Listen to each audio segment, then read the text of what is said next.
نحمده ونصلي على رسوله الكريم اما بعد فاعوذ بالله من الشيطان الرجيم بسم الله الرحمن الرحيم رب اشرح لي صدري ويسر لي امري واحلل عقدة من لساني يفقهوا قولي۔ سورۃ الکہف۔ سورۃ کہف قرآن کریم کی چند مشہور سورتوں میں سے ایک سورت ہے۔ کہف کا معنی غار ہے۔ اس سورت کی آیت نمبر 9 میں اس کا ذکر ہے، اسی مناسبت سے اس کا نام سورت کہف ہے۔ یہ سورت نبی صلی اللہ علیہ وسلم پر مکہ میں نازل ہوئی، اور مفسرین کا غالب خیال یہ ہے کہ نبوت کے 8ویں اور 10ویں سال کے بیچ میں اس سورت کا نزول ہوا۔ اس وقت حق و باطل کی کشمکش اپنے عروج پر پہنچی ہوئی تھی۔ ان حالات میں ایک طرف نبی صلی اللہ علیہ وسلم کو تسلی دی گئی اور دوسری طرف آئندہ پیش آنے والے واقعات کی کچھ نشاندہی بھی کی گئی۔ اس سورت کے 12 رکوع ہیں، 110 آیات ہیں اور 1570 کلمات ہیں۔ اس سورت میں کئی ایک واقعات بیان ہوئے ہیں۔ اس سورت کے شان نزول کے بارے میں ایک مشہور واقعہ امام ابن جریر نے حضرت ابن عباس کی روایت سے نقل کیا ہے کہ جب نبی صلی اللہ علیہ وسلم کی نبوت کا مکہ میں چرچا ہوا اور قریش مکہ اس سے پریشان ہوئے تو انہوں نے اپنے 2 آدمی یا 2 سردار مدینہ بھیجے۔ کن کے پاس؟ علماء یہود کے پاس۔ ان کے پاس اس لیے بھیجے کیونکہ وہ لوگ گزشتہ کتابوں کے بارے میں جانتے تھے، تورات اور انجیل کے عالم تھے۔ عام طور پر طریقہ یہ ہوتا ہے کہ جب انسان کو کوئی بات پتہ نہیں ہوتی تو جاننے والوں سے اس کے بارے میں معلوم کرتا ہے۔ اسی لیے وہ لوگ علماء یہود کے پاس گئے تاکہ آپ صلی اللہ علیہ وسلم اور آپ کی نبوت کے بارے میں ان سے کچھ معلوم کریں۔ جب وہ وہاں پہنچے تو انہوں نے کہا کہ تم لوگ ان سے 3 سوال کرو، اگر وہ شخص ان 3 سوالوں کا جواب درست دے دے تو سمجھ لو کہ وہ اللہ کا نبی ہے، اور اگر یہ جواب نہ دے سکے تو سمجھو کہ وہ شخص سچا نہیں اور رسول نہیں۔ پہلا سوال یہ تھا کہ ان نوجوانوں کا حال دریافت کرو جو قدیم زمانے میں اپنے شہر سے نکل گئے تھے، کہ ان کا واقعہ کیا ہے، کیونکہ یہ ایک عجیب واقعہ تھا جس کے بارے میں اہل مکہ جانتے نہیں تھے۔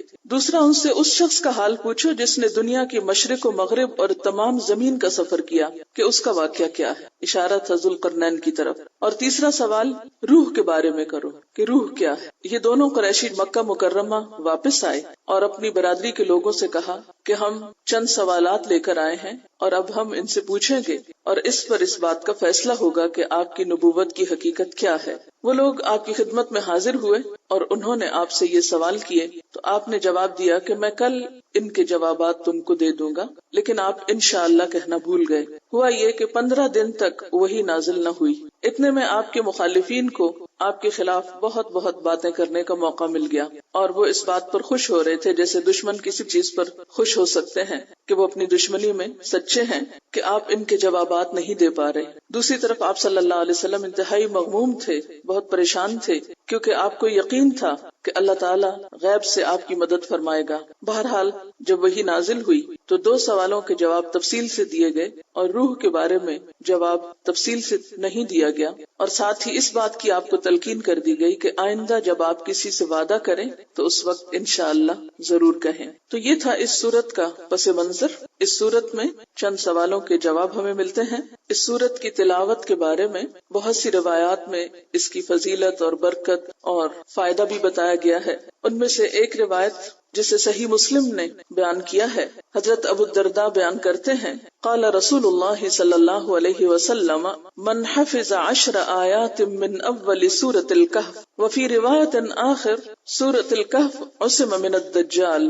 نبی صلی اللہ علیہ وسلم نے فرمایا، جو شخص سورہ کہف کی ابتدائی 10 آیات اور ایک دوسری روایت میں ہے آخری 10 آیات حفظ کر لے گا یا انہیں پڑھے گا تو وہ دجال کے فتنے سے محفوظ رہے گا۔ ایک اور حدیث میں آتا ہے، من قرأ سورة الکہف فی یوم الجمعۃ اضاء له من النور ما بین الجمعتین، اخرجہ الحاکم۔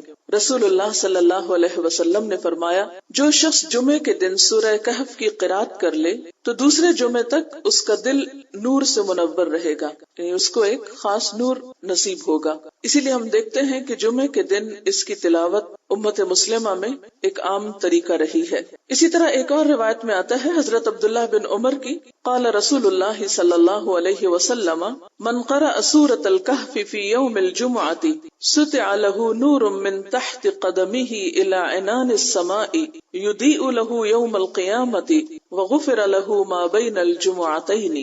رسول اللہ صلی اللہ علیہ وسلم نے فرمایا، جو شخص جمعہ کے دن سورہ کہف کی تلاوت کرے گا اسے اس کے پاؤں کے تلووں سے لے کر آسمان کی بلندی تک نور ملے گا جو قیامت کے دن اسے خوب روشنی پہنچائے گا۔ یہ تو آپ جانتے ہیں کہ قیامت کے دن ہر شخص کا نور اس کے ساتھ ہوگا، جتنے جتنے اس کے نیک عمل ہوں گے اسی کے مطابق اسے نور نصیب ہوگا۔ تو ان خوش نصیبوں میں وہ لوگ بھی ہوں گے جو باقاعدگی کے ساتھ جمعے کے دن سورہ کہف کی تلاوت کرتے ہیں۔ حضرت ابو سعید بیان کرتے ہیں کہ رسول اللہ صلی اللہ علیہ وسلم نے فرمایا، جس نے سورہ کہف کی تلاوت کی اس کے لیے اس کے مکان سے لے کر مکہ تک نور ہی نور پیدا کر دیا جائے گا۔ یعنی یہ صرف مسافتیں اس لیے بتائی گئی تاکہ انسان بہتر طور پر امیجن کر سکے کہ کتنا نور اس کو نصیب ہوگا۔ ایک اور روایت میں آتا ہے، جس شخص نے سورہ کہف اس طرح پڑھی جس طرح نازل ہوئی ہے اس کے لیے قیامت کے دن نور ہی نور ہوگا۔ کیا مطلب ہے اس کا؟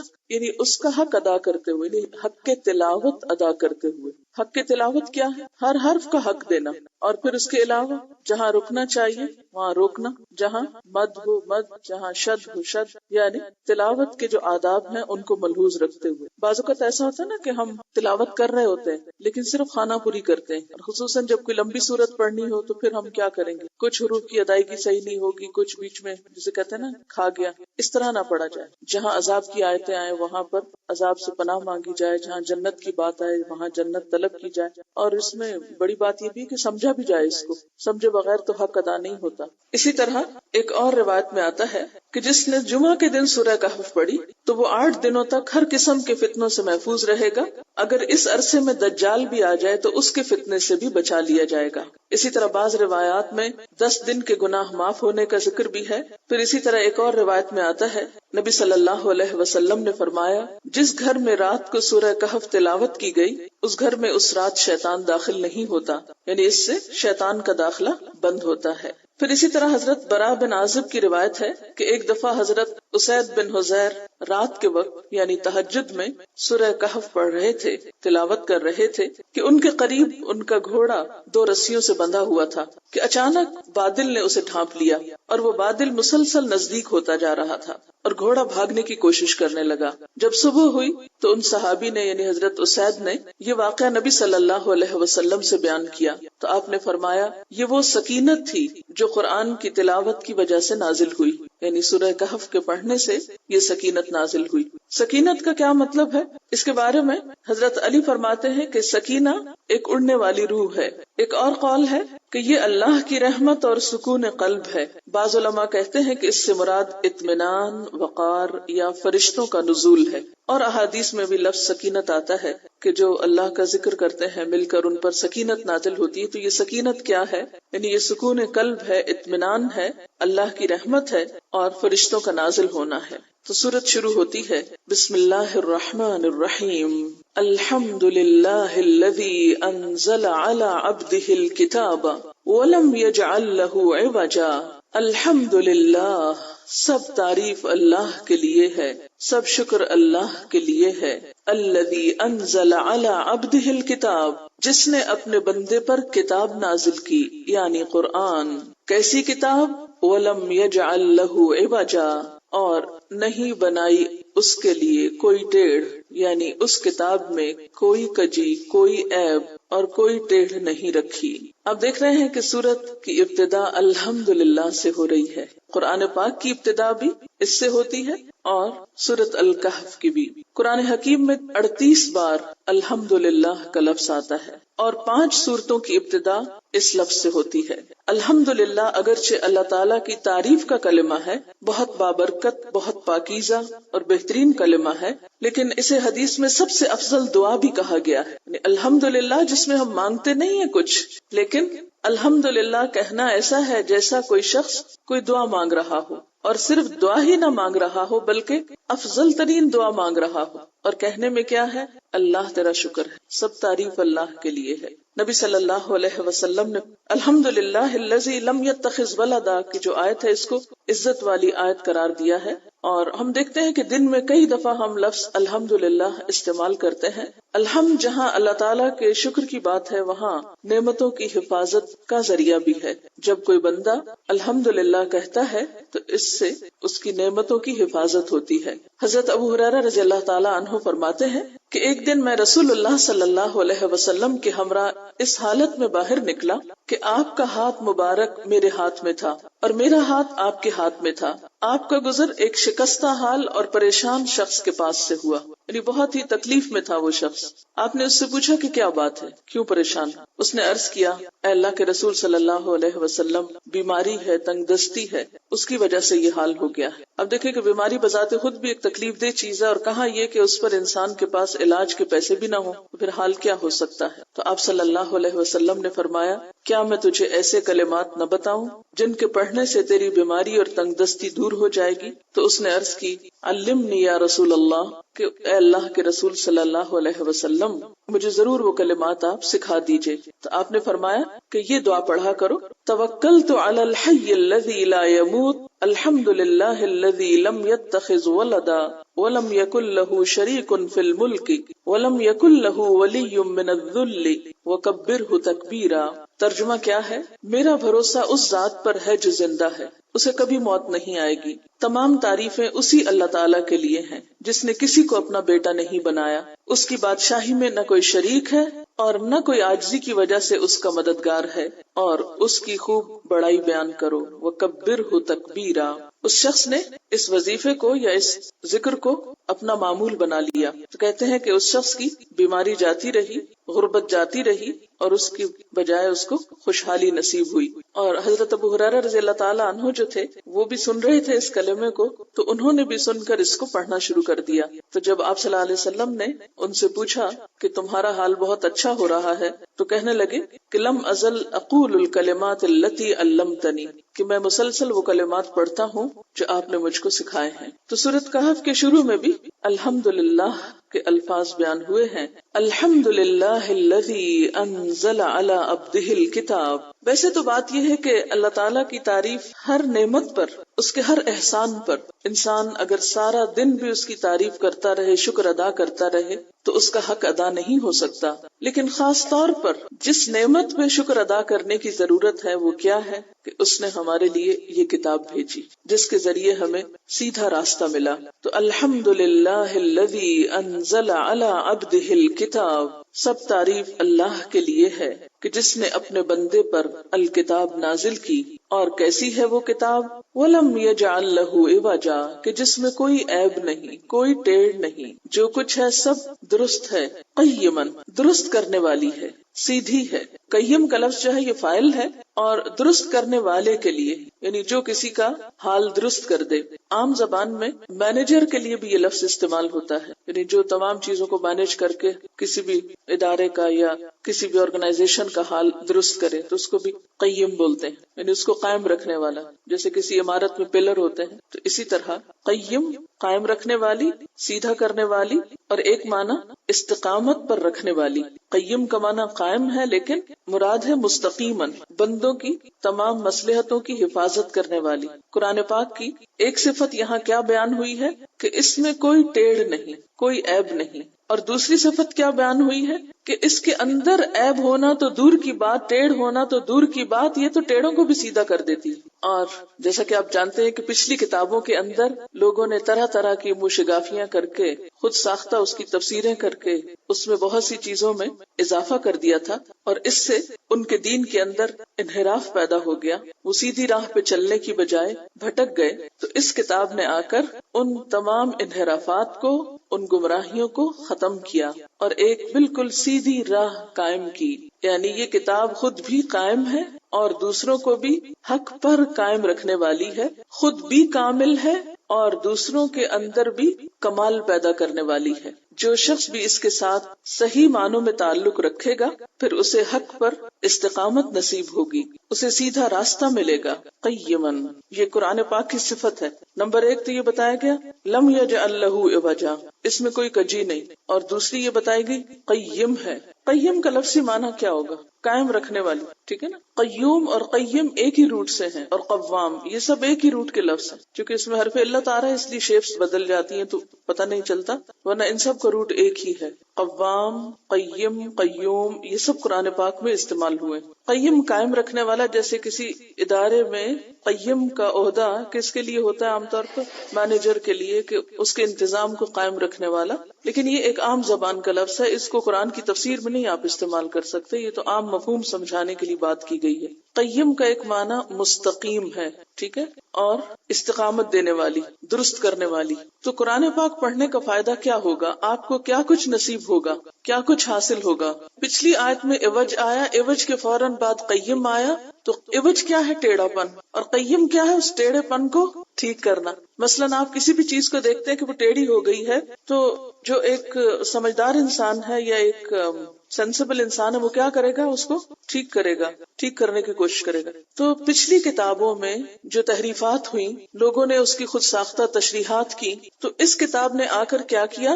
اس ٹیڑھے پن کو درست کر دیا، اس ساری سوچ کے انحراف کو. تو قیم کا مطلب کیا ہے کہ پچھلی کتابوں میں جو لوگوں نے تعویلات کی، خود ساختہ تشریحات کی، مفاہیم کو بدل دیا، اس میں انحرافات کیے، اس کتاب نے آ کر ان سب چیزوں کو درست کر دیا، سیدھا کر دیا. ایک تو یہ مفہوم ہے. دوسرا مفہوم کیا ہے؟ مستقیم کے معنوں میں، جیسے صراط مستقیم ہوتا ہے نا، استقامت کے معنوں میں، کہ یہ کتاب استقامت دینے والی ہے. مثلاً آپ اس کتاب کو تھام کر رکھ کے پڑھتے رہیں تو آپ کے لیے سیدھے راستے پہ چلنا کیا ہوگا؟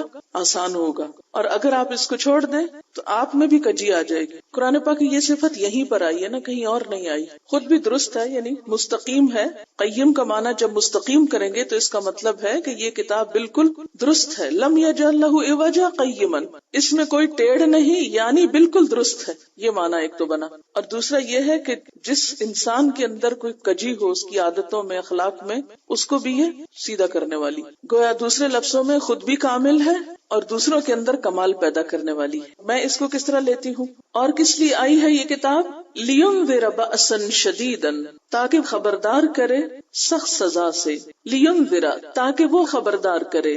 وہ کون؟ اس سے ایک مراد تو اللہ تعالیٰ ہے کہ جس نے کتاب بھیجی، اس نے یہ کتاب اس لیے بھیجی کہ اس کتاب کے ذریعے لوگوں کو خبردار کرے. یا دوسرا معنی وہ سے مراد رسول اللہ صلی اللہ علیہ وسلم ہے کہ وہ خبردار کریں اس کتاب کے ذریعے، کیونکہ آپ پر کتاب نازل ہوئی. اس میں آپ دیکھیں نا، پچھلی آیت میں دونوں کا ذکر ہے. اللہ تعالیٰ کا ذکر بھی ہے کہ جس نے کتاب نازل کی، اور بندے کا ذکر بھی ہے، یعنی رسول اللہ صلی اللہ علیہ وسلم جن پر کتاب نازل ہوئی. تو کتاب کے بھیجنے کا مقصد خالق کے نزدیک کیا ہے؟ تاکہ بندوں کو سیدھے رستے پر قائم رکھا جائے. اور اس کے لیے رسول اللہ صلی اللہ علیہ وسلم کا ذکر اگر سمجھا جائے تو مراد یہ ہے کہ آپ نے لوگوں کو اس کتاب کے ذریعے ہدایت پر قائم رکھا. اور اس کے لیے خاص طور پر جو چیز سامنے رکھی وہ کیا تھی؟ بأسًا شدیداً، کہ ادھر ادھر جانے والوں کو، راستہ چھوڑنے والوں کو، بگڑنے والوں کو برے انجام سے خبردار کرے. من لدنہ، اس کی طرف سے. کس کی طرف سے؟ یعنی اللہ تعالیٰ کی طرف سے. وَيُبَشِّرَ الْمُؤْمِنِينَ، اور صرف سزا ہی نہیں، اس کے ساتھ ساتھ خوشخبری بھی. کس کے لیے؟ مان جانے والوں کے لیے. الذین یعملون الصالحات، وہ جو صرف ایمان کا دعویٰ نہیں کرتے بلکہ اس کے ساتھ ساتھ اچھے عمل کرنے والے بھی ہیں. ان لہم اجرا حسنا، کہ بے شک ان کے لیے اچھا اجر ہے، بہترین اجر ہے. نہ ماننے والوں کے لیے بأسن شدیدن ہے، اور مان جانے والوں کے لیے اجرن حسنن ہے. ایک طرف خوف دلایا گیا اور دوسری طرف خوشخبری دی گئی. ماکثین فیہ ابدا، رہنے والے ہیں اس میں ہمیشہ ہمیشہ، یعنی آخرت کے ایسے انجام سے دوچار ہوں گے جہاں کا اچھا انجام بھی ہمیشہ کے لیے ہے اور برا انجام بھی ہمیشہ کے لیے. وَيُنذِرَ الَّذِينَ، اور ڈرائے ان لوگوں کو، قَالُوا اتَّخَذَ اللَّهُ وَلَدًا، جنہوں نے کہا کہ اللہ نے بیٹا بنا لیا. تو گویا ایک طرف یہ کتاب تمام انسانیت کو خبردار کرنے والی ہے اور دوسری طرف خصوصی طور پر ان لوگوں کو جو شرک کرتے ہیں، اور شرک کرنے والوں میں جو اللہ تعالیٰ کے برابر اس کے لیے اس کی اولاد ٹھہراتے ہیں۔ اللہ تعالیٰ کی اولاد قرار دینے والے خاص طور پر 3 فرقے ہیں۔ نمبر 1 عیسائی، جنہوں نے عیسیٰ علیہ السلام کو اللہ کا بیٹا بنا لیا۔ نمبر 2 مشرکین مکہ، جنہوں نے فرشتوں کو اللہ کی بیٹیاں قرار دیا، کیونکہ ولد کا لفظ جو ہے یہاں نکرہ ہے اور اسم جنس کے طور پر استعمال ہوا ہے، جس میں بیٹا بیٹی سب شامل ہو سکتے ہیں، یعنی چائلڈ کے معنوں میں ہے۔ اور تیسرے نمبر پر یہود، جو سیدنا عزیر علیہ السلام کو اللہ کا بیٹا کہتے تھے۔ اور اس کے علاوہ اگر دنیا میں کوئی اور بھی اس نظریے کا حامل ہو تو ان سب کے لیے بھی یہ کتاب ہدایت بخشنے والی ہے، انہیں خبردار کرنے والی ہے کہ جو ایسی سوچ رکھتے ہوں۔ دنیا میں انسان کے لیے اس سے بڑی گمراہی اور کوئی نہیں کہ وہ اللہ کو چھوڑ کر کسی اور کو اپنا سہارا بنائے، اور اس کی ایک بدترین شکل کیا ہے کہ اللہ تعالیٰ کے لیے اولاد تجویز کرے۔ فرمایا ما لہم بہ من علم، ان کے لیے اس کا کوئی علم نہیں، ان کے پاس اس بارے میں کوئی بھی علم نہیں۔ یہ بات وہ بغیر علم کے کہہ رہے ہیں، لا علمی میں کہہ رہے ہیں، کیونکہ بہت سے لوگ ایسے عقائد محض سنی سنائی بات پہ اختیار کیے ہوئے ہیں، ان کے پاس کوئی دلیل نہیں ہے اس کی، کسی آسمانی کتاب میں انہوں نے ایسی کوئی بات نہیں پڑھی، اللہ تعالیٰ کی طرف سے آئی ہوئی ایسی کوئی چیز نہیں تھی کہ جس میں یہ کہا گیا ہو۔ اور عموماً کیوں وہ کہتے ہیں ایسا؟ صرف اپنے آباء و اجداد سے سن کر، اسی لیے فرمایا وَلَا لِآبَائِهِمْ، نہ تو ان کے پاس علم ہے اور نہ ہی ان کے آباء و اجداد کے پاس۔ اور یہ بات کچھ معمولی نہیں، کبرت کلمۃ تخرج من افواہہم، بہت بڑی بات ہے جو ان کے منہ سے نکلتی ہے۔ اللہ کا بیٹا کسی کو قرار دینا کوئی چھوٹی بات نہیں، ایک جھوٹ ہے، اور جھوٹ بھی کیسا کہ بہت بڑا جھوٹ۔ سورۃ مریم میں آتا ہے وقالوا اتخذ الرحمن ولدا، اور یہ کہتے ہیں کہ رحمان نے بیٹا بنا لیا۔ لقد جئتم شیئا ادا تکاد السماوات یتفطرن منہ وتنشق الارض وتخر الجبال ہدا ان دعوا للرحمن ولدا۔ وہ کہتے ہیں کہ رحمان نے کسی کو بیٹا بنایا ہے، سخت بےہودہ بات ہے جو تم لوگ گھڑ لائے ہو۔ قریب ہے کہ آسمان پھٹ پڑے، زمین شق ہو جائے، پہاڑ گر جائیں، اس بات پر کہ لوگوں نے رحمان کے لیے اولاد ہونے کا دعویٰ کیا ہے۔ یعنی اللہ تعالیٰ کے غضب کو بھڑکانے والی اس سے بڑی بات اور کوئی نہیں ہو سکتی کہ کسی کو اس کا بیٹا قرار دیا جائے۔ کبرت کلمۃ تخرج من افواہہم ان یقولون الا کذبا، یہ لوگ محض جھوٹ بولتے ہیں، یہ محض جھوٹی بات کہہ رہے ہیں۔ فلعلک باخع نفسک علی آثارہم ان لم یؤمنوا بہذا الحدیث اسفا، شاید کہ آپ ان کے پیچھے غم کے مارے اپنی جان کھو دینے والے ہیں اگر یہ اس تعلیم پر ایمان نہ لائے۔ نبی صلی اللہ علیہ وسلم اس بات کے لیے بہت حریص تھے کہ لوگ کسی طرح حق کو قبول کر لیں، لیکن لوگ تھے کہ آپ کی بات سننے کو تیار نہیں تھے۔ یہاں پر لفظ باخع استعمال کیا گیا ہے، بے خین، بخع، غم میں اپنے آپ کو ہلاک کرنا۔ یعنی آپ صلی اللہ علیہ وسلم کی اندرونی کیفیت کی ایک بہترین تصویر پیش کی گئی ہے کہ آپ کے دل میں انسانیت کا کتنا دکھ اور درد تھا، آپ انہیں تباہی سے بچانے کے لیے کس قدر بے چین تھے، کتنے سنجیدہ تھے آپ اپنے مشن میں، کتنی حرص تھی آپ کو اس بات کی کہ لوگ ہدایت قبول کر لیں۔ فلعلک باخع نفسک، شاید کہ آپ اپنا آپ ہلاک کر ڈالیں۔ ایسی کیفیت کس کی ہو سکتی ہے؟ صرف ایک سچے انسان کی، حقیقی معنوں میں دوسروں کے خیر خواہ کی، جس کے دل میں دوسروں کا درد چھپا ہوا ہو، وہی دوسروں کے لیے اپنے آپ کو ہلاک کر سکتا ہے۔ اور دین کی طرف بلانے والے کا جب تک یہ حال نہ ہو دوسروں کی خیر خواہی میں، اس وقت تک وہ اپنا حق ادا نہیں کر سکتا۔ فلعلک باخع نفسک علی آثارہم ان لم یؤمنوا بہذا الحدیث اسفا، اور آپ کا غم کیا تھا اور کیوں تھا کہ لوگ اس بات پر ایمان کیوں نہیں لاتے۔ اور اس بات سے مراد کون سی بات ہے؟ یہاں الحدیث سے مراد قرآن ہے یا اللہ کی بات ہے، ہدایت کی بات ہے۔ ہمارے افسوس اور ہمارے غم اور ہمارے دکھ اور ہماری پریشانیاں کیا ہوتی ہیں عام طور پر؟ ایسا نہیں کہ دنیا میں اور لوگوں کو غم نہیں ہوتا اور صرف اللہ کی طرف بلانے والوں کے اندر ہی کوئی غم ہوتا ہے، غم تو اور لوگوں کے بھی بہت ہوتے ہیں، اور بہت سے لوگ غم کی وجہ سے کولیپس ہو جاتے ہیں، ہارٹ اٹیکس ہو جاتے ہیں، بہت سی نعمتوں سے ہاتھ دھو بیٹھتے ہیں، اپنے ہوش و حواس کھو بیٹھتے ہیں۔ آج دنیا میں بہت ساری بیماریاں کس وجہ سے ہیں؟ غم کی وجہ سے۔ لیکن عموماً لوگوں کے اندر غم کس چیز کا ہے؟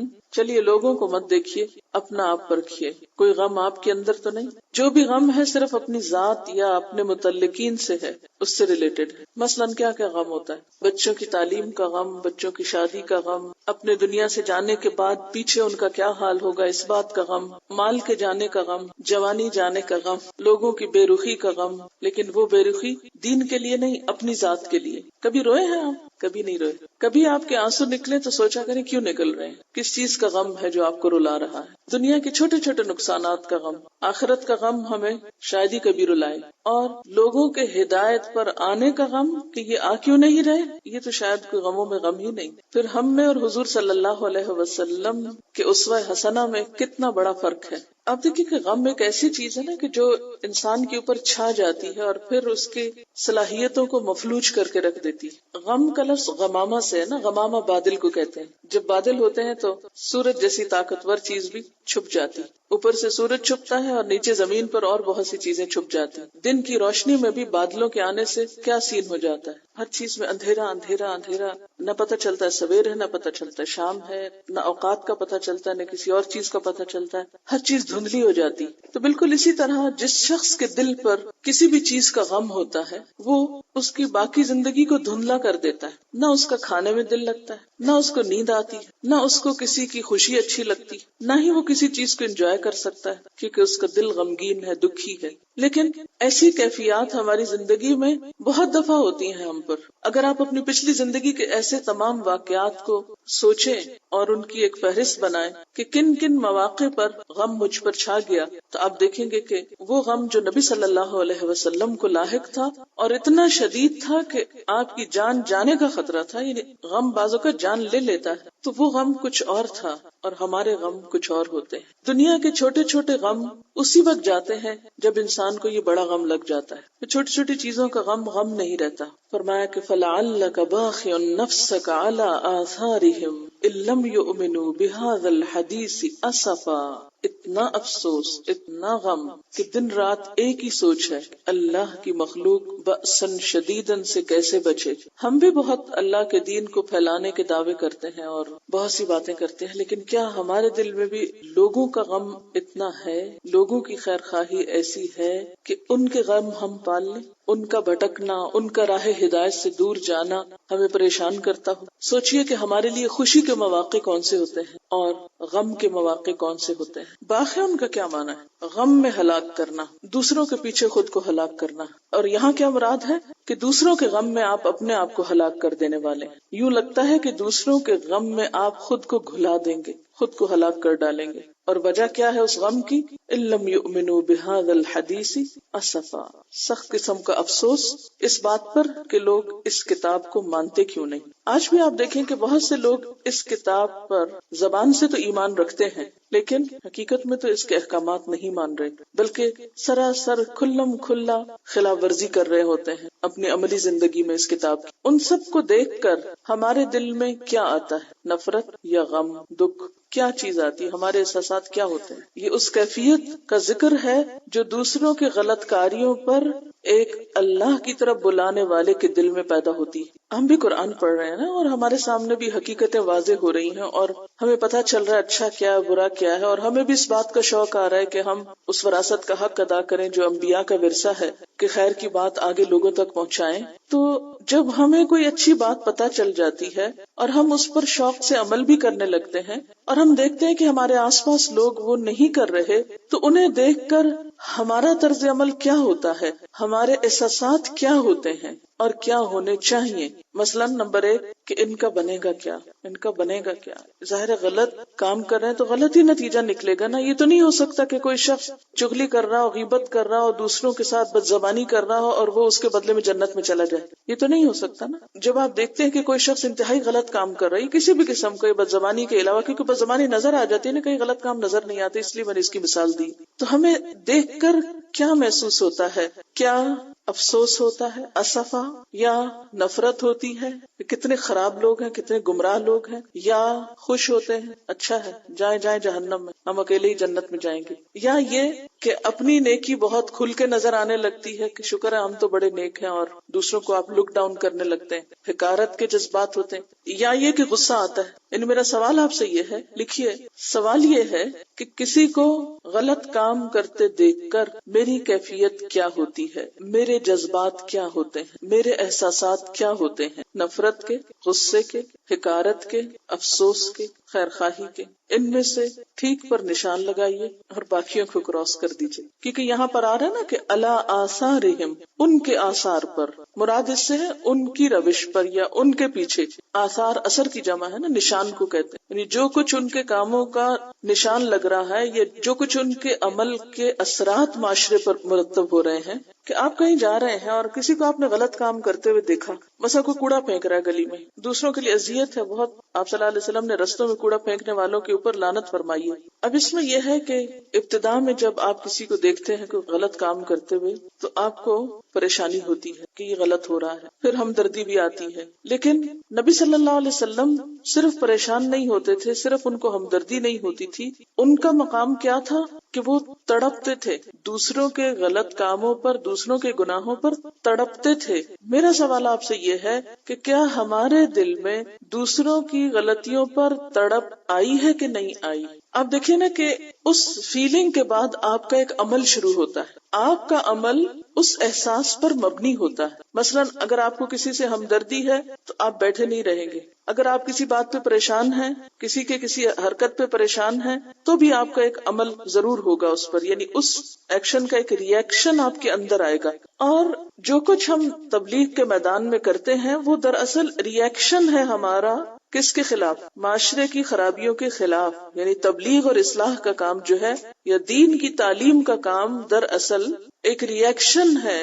یعنی مجھ سے بہت سے لوگ پوچھتے رہتے ہیں کہ آپ کو کیسے خیال آیا یہ سب کچھ کرنے کا، آپ نے یہ کیسے شروع کیا، کیوں شروع کیا؟ تو میں یہی کہتی ہوں کہ میں اپنے آس پاس جو کچھ دیکھتی تھی وہ مجھے پریشان کرتا تھا، تو مجھے اس کا کوئی حل نظر نہیں آتا تھا سوائے اس کے کہ قوم کو ایک اویئرنیس دی جائے۔ اب آپ دیکھیں کہ کسی بھی چیز کا کوئی ری ایکشن کس درجے کا ہوگا، کم یا زیادہ، ہمدردی کا ری ایکشن کچھ اور ہوگا، پریشانی کا اور ہوگا، نفرت کا کچھ اور ہوگا، غصے کا کچھ اور ہوگا، اور تڑپنے کا کچھ اور ہوگا۔ جس چیز پہ آپ تڑپ کے رہ جاتے ہیں اس پر آپ کا ری ایکشن کچھ اور ہوتا ہے۔ آپ صلی اللہ علیہ وسلم کے اندر یہ تڑپ اس لیے تھی کہ آپ آخرت کو اپنی آنکھوں سے دیکھ رہے تھے نا، ایک طرح سے یقین بہت پختہ تھا، جنت دوزخ آپ کو دکھائی بھی گئی تھی، جبریل آپ کے سامنے آتے تھے، جو کچھ آپ دیکھ رہے تھے اس پر 100% یقین تھا۔ ہم بہت کچھ جانتے لیکن ہمارا یقین کچھ نہیں ہے۔ یعنی عام طور پر یہ ہوتا ہے کہ جب ہم تڑپتے بھی ہیں تو خود ہی اس پر کو مرہم رکھ لیتے ہیں اور اس تڑپ کو کم کرنے کی کوشش کر کے تو کہتے ہیں اب کیا کر سکتے ہیں، تعویلیں کر لیتے ہیں نا تڑپ کی بھی،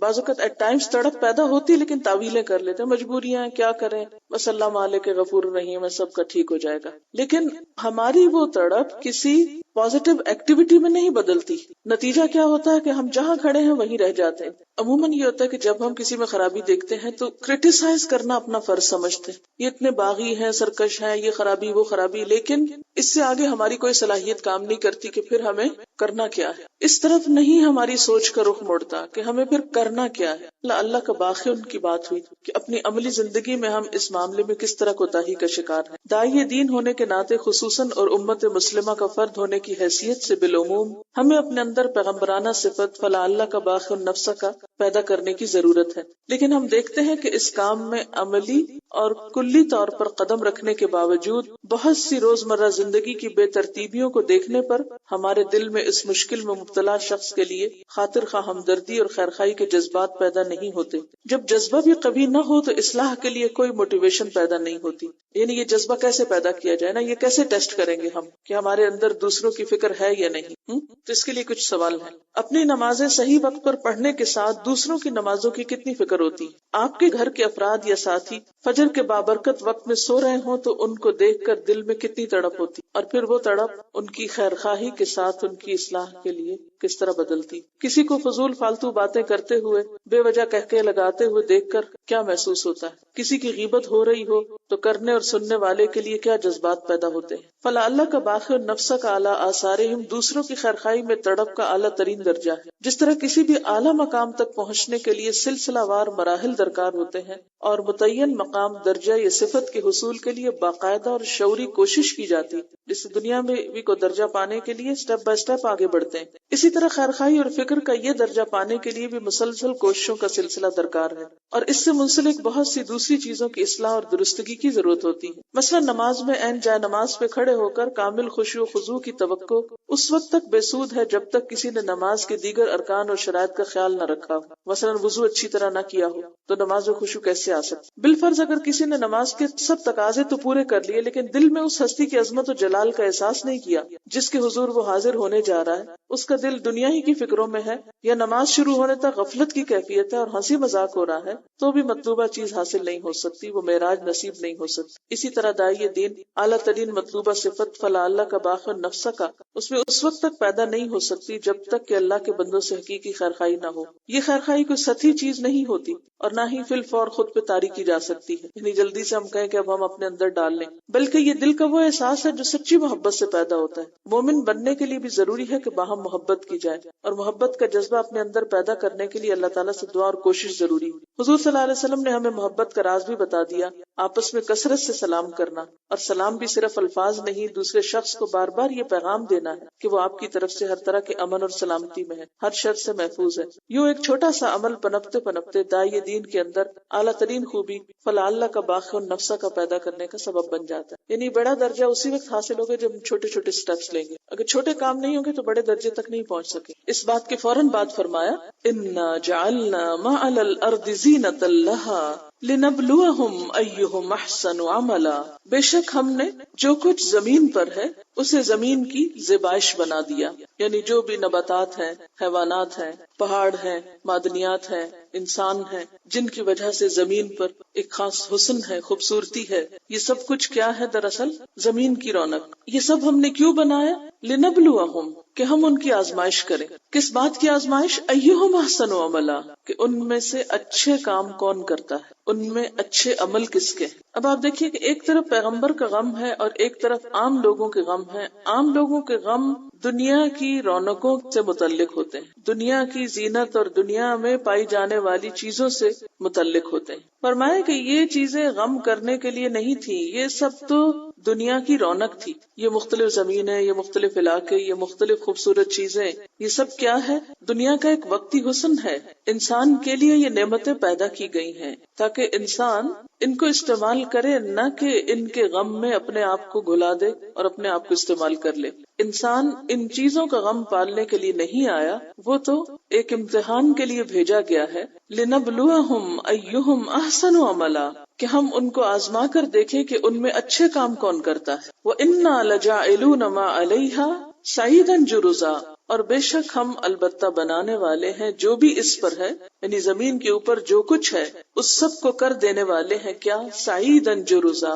سعید کہتے ہیں زمین کو، مٹی کو، اور جرزا بالکل ہموار، بنجر کے معنوں میں بھی آتا ہے، کیونکہ جرزن کہتے ہیں کاٹ دینے کو. وہ زمین جس پر سے گھاس، درخت، ہر چیز کاٹ کر رکھ دی گئی ہو، بالکل میدان اس کو بنا دیا گیا ہو. یعنی یہ دنیا اور اس کی بہار محض وقتی رونق کی چیزیں ہیں، یہ سب کچھ فانی ہے. بہت جلد وہ وقت آنے والا ہے کہ جب اس زمین پر اس میں سے کچھ بھی نہ ہوگا، نہ یہ باغات ہوں گے، نہ یہ انسان ہوں گے، نہ یہ مال مویشی ہوں گے، نہ یہ تمہارے گھر ہوں گے، کچھ بھی تو نہیں رہے گا. یہ سب کچھ ختم کر دیا جائے گا. کل من علیہا فان ویبقى وجہ ربک ذو الجلال والاکرام، جو کچھ اس پر ہے سب فنا ہونے والا ہے اور باقی رہے گی تیرے رب کی ذات جو ذو الجلال والاکرام ہے. یہ تو تھی سورت کی تمہید اور سورت کا ابتدائیہ. اس کے بعد وہ واقعات شروع ہوتے ہیں جن کے بارے میں آپ صلی اللہ علیہ وسلم سے سوال کیا گیا تھا. پہلا واقعہ اصحاب کہف کے بارے میں ہے. ام حسبت ان اصحاب الکہف والرقیم کانوا من آیاتنا عجبا، کیا آپ سمجھتے ہیں کہ اصحاب الکہف اور رقیم ہماری عجیب نشانیوں میں سے تھے، کیونکہ جب آپ سے یہ سوال کیا گیا تھا اصحاب کہف کے بارے میں تو انہوں نے نبی صلی اللہ علیہ وسلم کے سامنے یہ سوال کیوں رکھا تھا کہ ان کے نزدیک ایک بہت بڑی بات تھی، ایک بہت عجیب واقعہ تھا، اور اس کے ذریعے وہ آپ کا ایک طرح سے امتحان لینا چاہ رہے تھے۔ اللہ تعالیٰ نے فرمایا کہ یہ کوئی بڑی بات نہیں، اس کے علاوہ بھی اللہ تعالیٰ کی بہت ساری نشانیاں زمین پر موجود ہیں، اور خاص طور پہ جسے پیچھے ذکر کیا گیا انا جعلنا ما علی الارض، جو بھی زمین پر ہے وہ سب نشانی۔ کیا دن اور رات کا باری باری آنا نشانی نہیں؟ کیا مٹی کے اندر سے مختلف قسم کی شکلوں اور رنگوں کے پھولوں، پھلوں اور درختوں کا پیدا ہونا اللہ کی نشانی نہیں؟ زمین کا اس فضا میں معلق ہونے کے باوجود، گھومنے کے باوجود اس پر انسان کا اطمینان سے رہنا کیا ایک نشانی نہیں؟ یہ سب بھی نشانیاں ہیں۔ فرمایا ام حسبت ان اصحاب الکہف والرقیم، کیا تم سمجھتے ہو کہ اصحاب الکہف اور رقیم ہماری عجیب نشانیوں میں سے تھے؟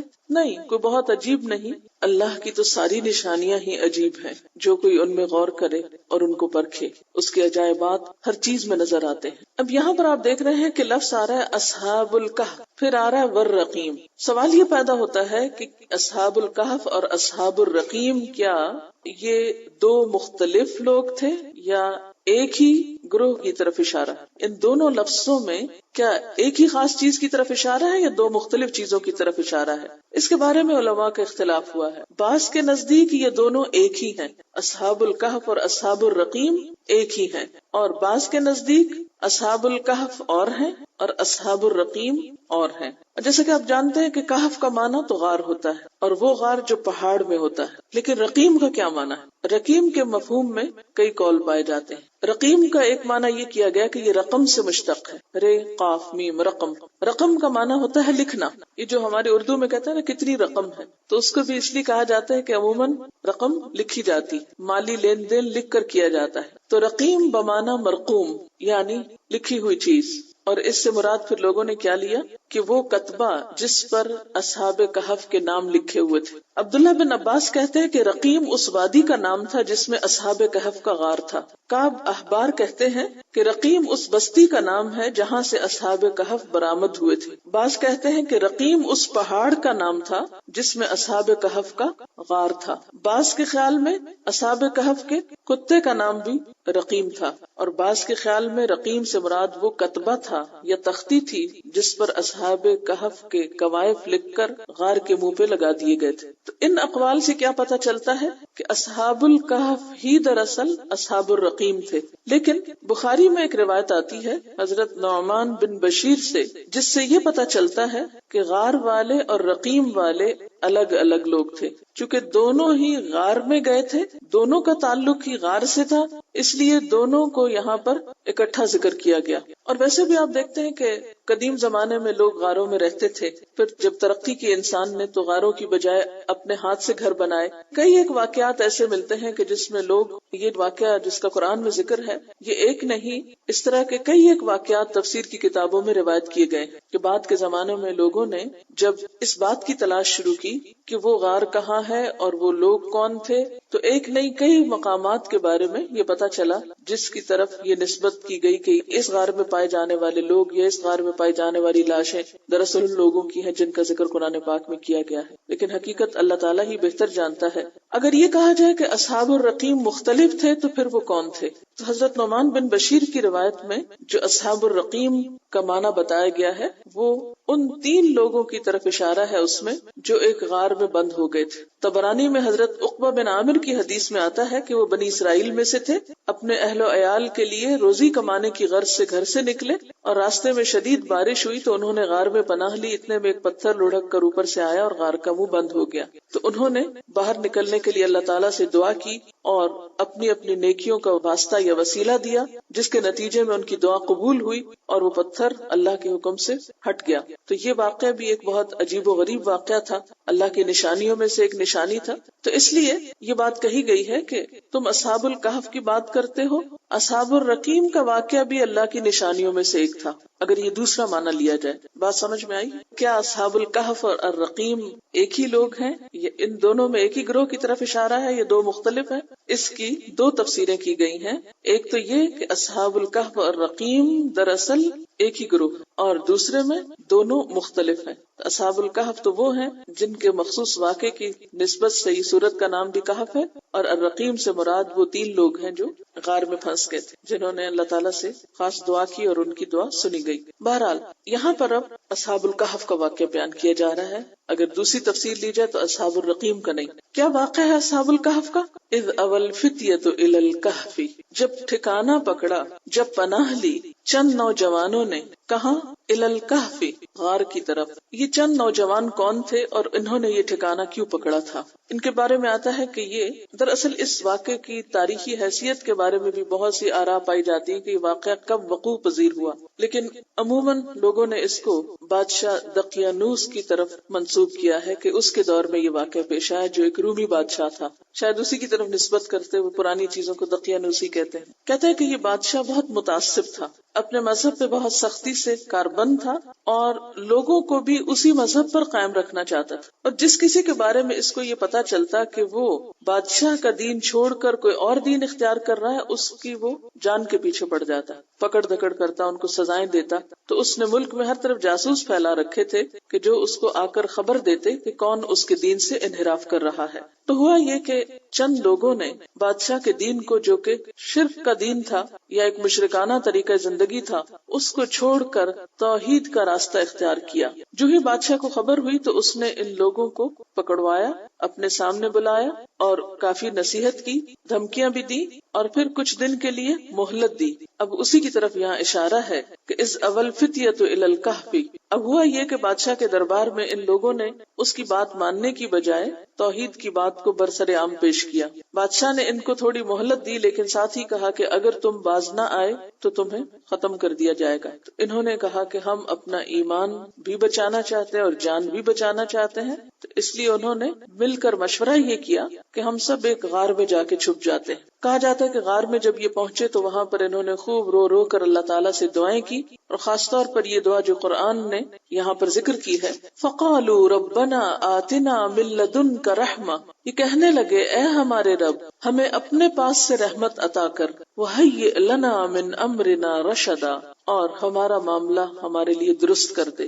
ہیئ کا لفظ جو ہے یہ مہیا کرنا، جو اردو میں آپ بولتے ہیں اسی سے ہے، اور رشدہ درستی، رہنمائی. کہ اللہ تو ہمارے معاملے میں ہمیں صحیح رہنمائی کر، ہماری اس مشکل میں تو ہمیں صحیح راستہ دکھا. اب دیکھیں کہ یہ دعا کتنی خوبصورت ہے نا. ایک شخص جو غم کے بوجھ تلے دبا ہوا ہے، جس کو کچھ سمجھ میں نہیں آ رہی کہ اسے آئندہ کیا کرنا چاہیے، ایسے موقع پر وہ کس چیز کی فریاد کرتا ہے؟ اللہ کی رحمت کی. وآخر دعوانا ان الحمد للہ رب العالمین. سبحانک اللہم وبحمدک نشہد ان لا الہ الا انت نستغفرک ونتوب الیک. والسلام علیکم ورحمۃ اللہ وبرکاتہ.